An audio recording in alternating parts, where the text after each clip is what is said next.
नहीं देखिए, करप्शन पे कार्रवाई नहीं हो रही ऐसा नहीं कह सकते, कार्रवाई हो रही है। इसी तरह से केजरीवाल के 2 लोग जो इन्वॉल्व थे लिक्विड स्कैम में, वो कहते थे मनीष सिसोदिया की कार्रवाई हम पे नहीं हो सकती।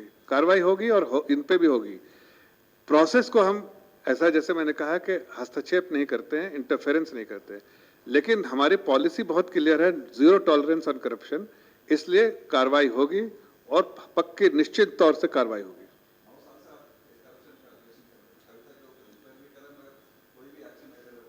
नहीं, एक्शन ऐसा नहीं ऐसा नहीं है, कविता हो या कोई भी, मैं कोई स्पेसिफिक नाम पे नहीं, जिसने भी करप्शन किया, मैं आपको बहुत साफ लफ्जों में कह रहा हूं, जिसने भी, anybody who is involve in corruption will not be spared, be it Kavitha और for that matter anybody else in the state.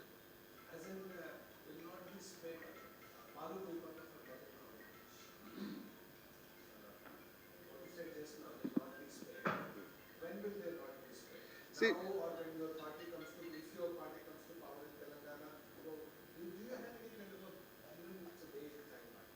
no, see, once we are very hopeful and we are confident that we will get the support of the people of state, and we will be able to defeat both the alliance of Congress, MIM and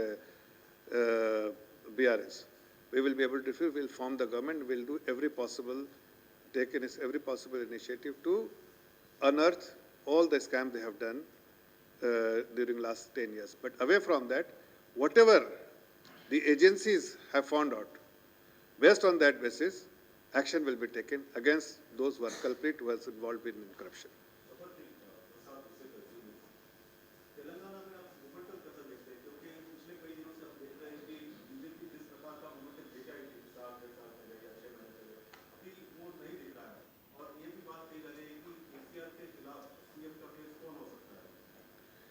देखिए, Bharatiya Janata party किसी भी election को, चाहे वो कोई भी छोटा से छोटा इलेक्शन हो, बड़ा से बड़ा इलेक्शन हो, बहुत मजबूती से लड़ती है। प्रदेश में जो इलेक्शन होगा उसको भी उतने ही मजबूती से हम लोग लड़ेंगे और मुझे पूरी उम्मीद है कि हम यहाँ अच्छे बहुमत से जीतेंगे भी। लेकिन जहाँ तक फेस का सवाल है, आपने देखा होगा भारतीय जनता पार्टी अलग अलग तरह से जो एक्सपेरिमेंट करती है, किसी स्टेट में वो देते हैं नाम, किसी स्टेट पे नहीं देती है नाम, और जब स्टेट पे जब जीत के आते हैं तो फिर सबके सहमति से जो नाम होता है उसको ही central election committee and parliamentary board उसको डिसाइड करती है। तो वो दोनों चीज़ें या तो पहले डिसाइड करती है या बाद में डिसाइड करेगी, लेकिन जो भी डिसाइड होता है उसके बारे में जानकारी मीडिया को बराबर दे देते हैं।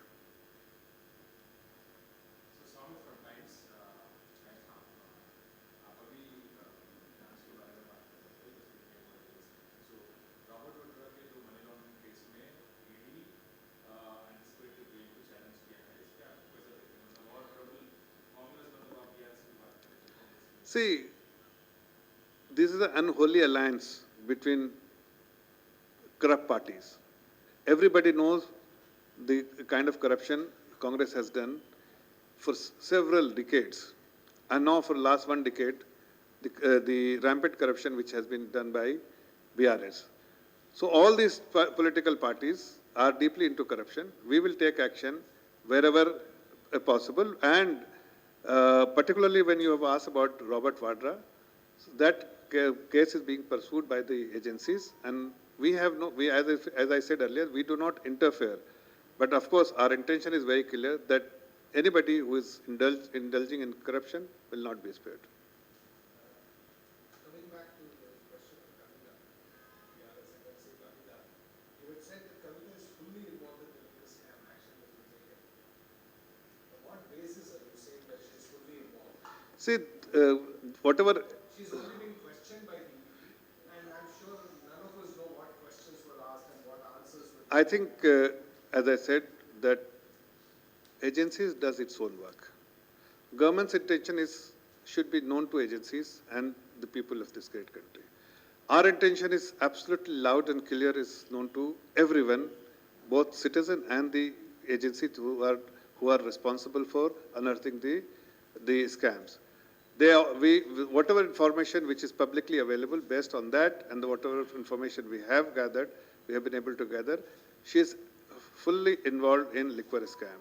the kind of support she has given, and she has the way she has made, the structure she has been able to develop, and how she has made money is known to the agencies. It's a matter of time before she goes behind the bar.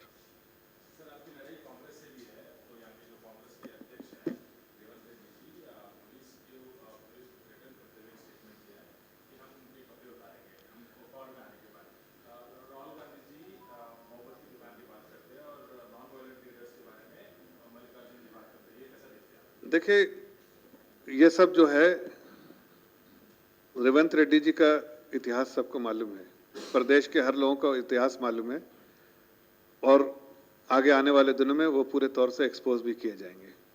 लेकिन ये मोहब्बत की दुकान में कोई ग्राहक तो है नहीं, लेकिन लुटेरे बहुत हैं। इसलिए आगे आने वाले दिनों में आपको पता चलेगा कि प्रदेश में ऐसे लुटेरे जो हैं, जिनका पेशा ही लूटने का रहा है, वो लोग जो है उसको एडमिनिस्ट्रेशन, चाहे वो सेंटर के हो और हमारी सरकार आने बाद पे स्टेट एडमिनिस्ट्रेशन सख्ती से निपटेगी। इसके अलावा किसी क्वेश्चन नहीं, आज दो ही फ्रेंड है, आप बताइएगा।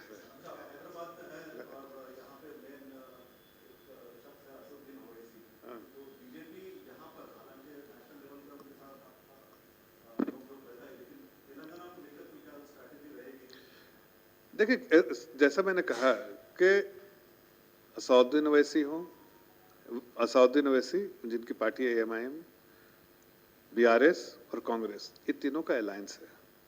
हम तीनों के अलायंस के खिलाफ लड़ रहे हैं। जनता जानती है कि ये तीनों का अलायंस जो है बहुत अनहोली अलायंस है। ये टैसिट अंडरस्टैंडिंग जो है वो जनता के हितों के खिलाफ है।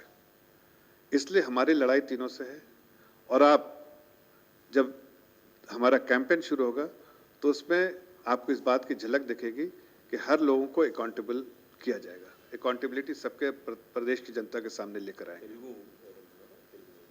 आप कह रहे हैं कि BRS, MIM और कांग्रेस का अलायंस है, लेकिन कांग्रेस पार्टी ये कहती है कि BJP और BRS का अलायंस चल रहा है। आप इसको किस तरह से देखते हैं? आपके सामने है, पार्लियामेंट में देखिए वोटिंग किसने किसके फेवर में किया। हमारे फेवर में तो किया नहीं। BRS ने जो वो अलायंस ने, कांग्रेस ने जो कॉल दिया, कांग्रेस के सपोर्ट में हिमायती के तौर पे खड़ी रही वो। और हर जगह पर, यहाँ पर भी उनकी अंडरस्टैंडिंग है, हमें मालूम है। वो पोस्ट पोल अलायंस करेंगे कि प्री पोल अलायंस करेंगे, इस पे इनकी चर्चा चल रही है। अभी किस लेवल पे चर्चा चल रही है मैं नहीं जानता, लेकिन इतना जरूर है कि दो साथ साथ रहना है। दोनों ने एक दूसरे का दामन थाम के रखा है, और उसका जिंदा मिसाल पार्लियामेंट में सबके सामने जो आ गया।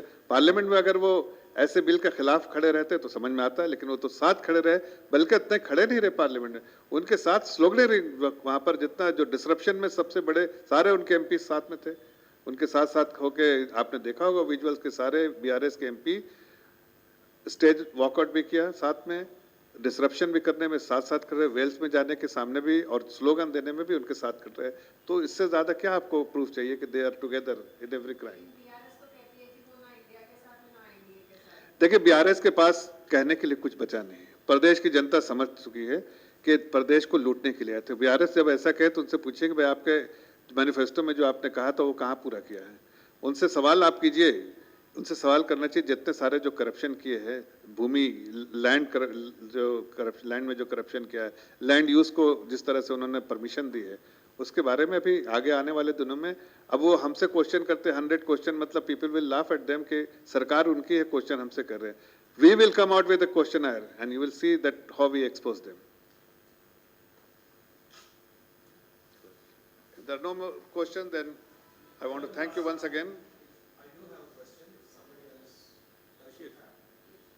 सर आप बता रहे हैं कि BRS और कांग्रेस अलायंस में है, लेकिन यहाँ पर एक इंसिडेंट जहाँ पर माइनॉरिटी एथनिक कॉम्पिटिशन चल रहा है BRS और कांग्रेस के बीच में। एक वाकया सर सेक्रेटेरिएट के अंदर मस्जिद और मंदिर को शहीद किया गया, वो आता है यूनियन कैबिनेट मिनिस्टर के कॉन्स्टिट्यूंसी क्षेत्र में।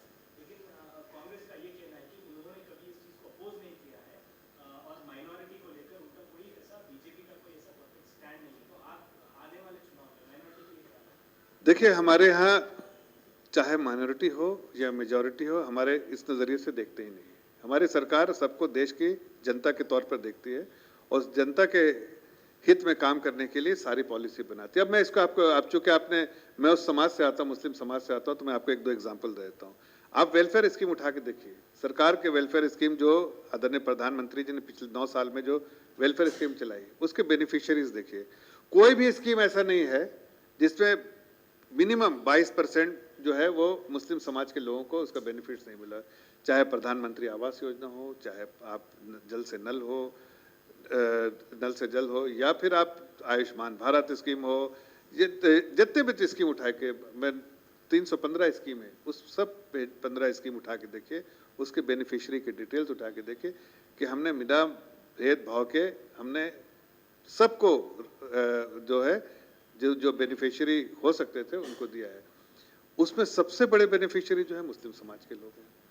और खास कर मेरी जो कॉन्स्टिट्यूंसी है जहाँ पर हम काम करते हैं, मुरादाबाद, वहाँ तो जो अच्छा मुस्लिम आबादी पूरे देश की 12, 13, 14% है, लेकिन आप 22% से लेके 35% तक जो है नेशनल लेवल पे मुस्लिम समाज के लोगों को गया है, लेकिन किसी अलग अलग स्कीम में। लेकिन आप अगर मुरादाबाद, जहाँ मैं काम करता हूँ कॉन्स्टिट्यूंसी में, वहाँ पर किसी किसी स्कीम में 65% गए, और मिनिमम जो है 30-35% है। तो आप देखिए, इससे समझ में आता है कि पिछली सरकार में इसको मुस्लिम समाज को जागीरदार के तौर पे कांग्रेस ने रखा था, बिल्कुल वोट बैंक की तरह। कभी इसके हितों में काम कोई नहीं किया, इसके हित में काम नहीं किया। हाँ, इनको एक वोट बैंक की तरह एक कॉर्नर में छोड़ दिया और उसको